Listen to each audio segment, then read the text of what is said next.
Hello everyone. In this segment, I would like to present to you a brief history of computer Go.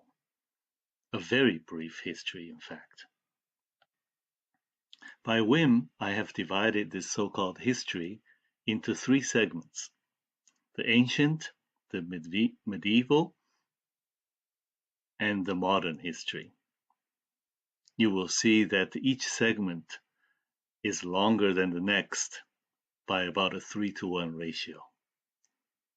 The first systematic effort at enabling the computer to play Go have a fairly precise date of origin, and that is in the year 1968, when Albert Zobrist wrote his PhD thesis. At that time, I should note that the capacity of playing Go was really more or less equivalent to the capacity of making legal moves. And that is, the playing strength was not really a major point of concern. So we can say that at that time, it was a grand exercise in pattern recognition. Meanwhile, research on computer chess had a considerable head start, about 10 years, or perhaps a little more. And that is because the world chess champion Mikhail Botvinnik was in fact a PhD of electric engineer, and he was also a computer scientist himself. So he always had a very intense interest in artificial intelligence as well as its possible applications. Now back to computer Go.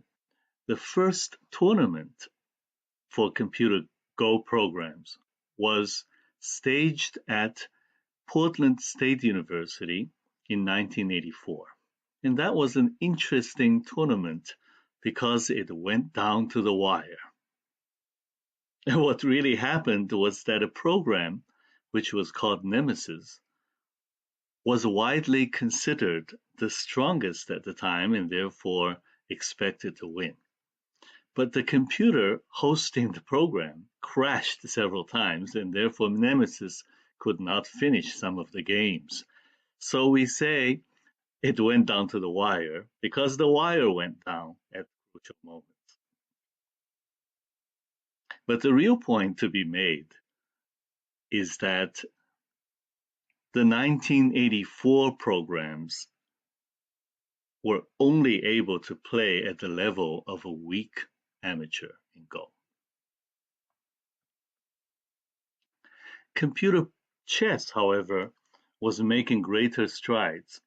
If we fast forward to the year 1996, then a program called Deep Blue beat the world chess champion Garry Kasparov in a game for the first time.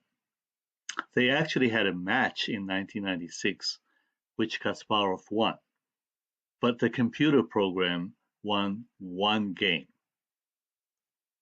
The next year, however, a much improved version of Deep Blue was able to beat Kasparov in a match as well. And ever since then, the strongest chess programs never lost to human masters again.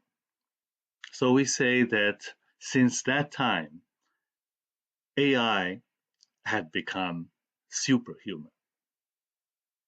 And you might ask, how well had computer Go fared? Well, not so good, actually. I'm going to tell you an anecdote.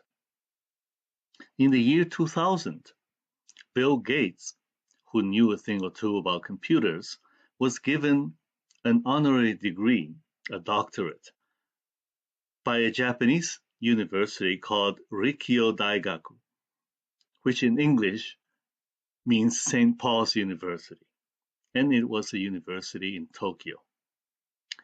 They knew that Bill Gates is an amateur Go player, so they presented him a Go set at the commemorative lecture. So Gates had the following to say: I learned Go from a Korean student. There were no strong opponents at Harvard, so I went as far as MIT to play. I was the strongest. But then he went on to say, but Go playing software has a long way to go. That's no good. And that was basically the ancient history. The medieval history for computer Go really started when the Monte Carlo tree search method began to be utilized in programming software. And that happened around the year 2003 or so. And two of the better known programs were called Crazy Stone and Mogo, both of which had French origins, actually. In October 2006, Mogo was the winner of a Computer Go tournament, and in that tournament, Mogo barely edged out a field of programs designed in the quote-unquote ancient way, so to speak, and one of them was Nugo. And around that time, actually starting from the year 2007, another Japanese university called the University of Electro Communications, also in Tokyo, began to sponsor an annual Computer Go tournament, which is appropriately called the UEC Cup. And Crazy Stone was the winner for that inaugural tournament.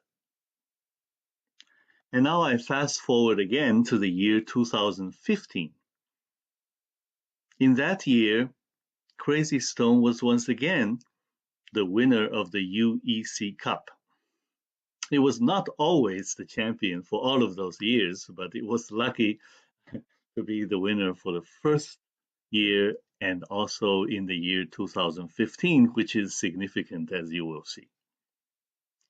Now, the runner-up was a program called the Dolbaran, which I think means stone squall, something like that. Now, the interesting thing is, each of these programs was rewarded with a game with a real human Go master, whose name is Chochikun. Now, Dolbaran, which was the runner-up, took 4 handicap stones and won the game. Crazy Stone, which was the winner, took 3 handicap stones and lost the game. So that means that the best computer programs at that time had reached the level of a strong amateur player, not a weak amateur player anymore, but still the level of play was nowhere near the professional level. However, and here begins the modern history, the year 2015 was also the year of breakthrough by AlphaGo. And in October of 2015, AlphaGo defeated a professional player for the first time, and he was then the European champion, and his name is Fan Hui. And in a 5-game series, the computer, AlphaGo, won by a clear score of 5-0. And when the announcement was made at the beginning of 2016, that caused a sensation. So a new match was quickly staged, and this time it pitted AlphaGo, a much improved version of AlphaGo, against a world champion whose name is Lee Sedol. Lee Sedol had won many world titles, in fact. He was one of the most famous living Go player in the world. And again, in the 5-game match, the computer won. And this time the winning score was 4-1.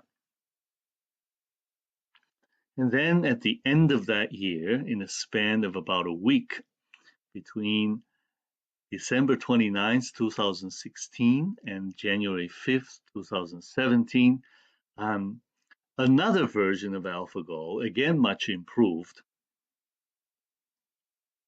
using the handle master, played with most of the strongest Go players in the world in online games. And those were fast games. But the score this time was 60-0, which is absolutely astonishing. And basically the same version of AlphaGo beat the highest ranked Go player at the time, Ke Jie, in the 3-game series in May of 2017. And this time the score was 3-0. By that time, the humans had had enough. The fact that AlphaGo had superhuman strength was no longer in question. There were no more matchups between AlphaGo and human masters. But AlphaGo kept on evolving anyhow.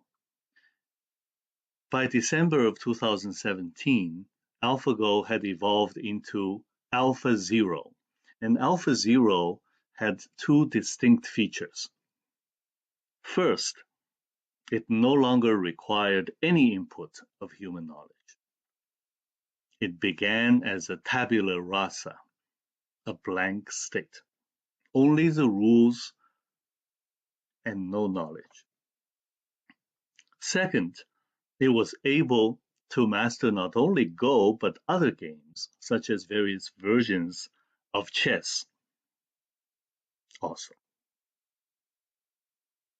Now, the architecture of the AlphaGo, AlphaZero family of algorithms utilizes both the Monte Carlo tree search method, which was already used in medieval history, and a convolutional neural network, which was the new feature.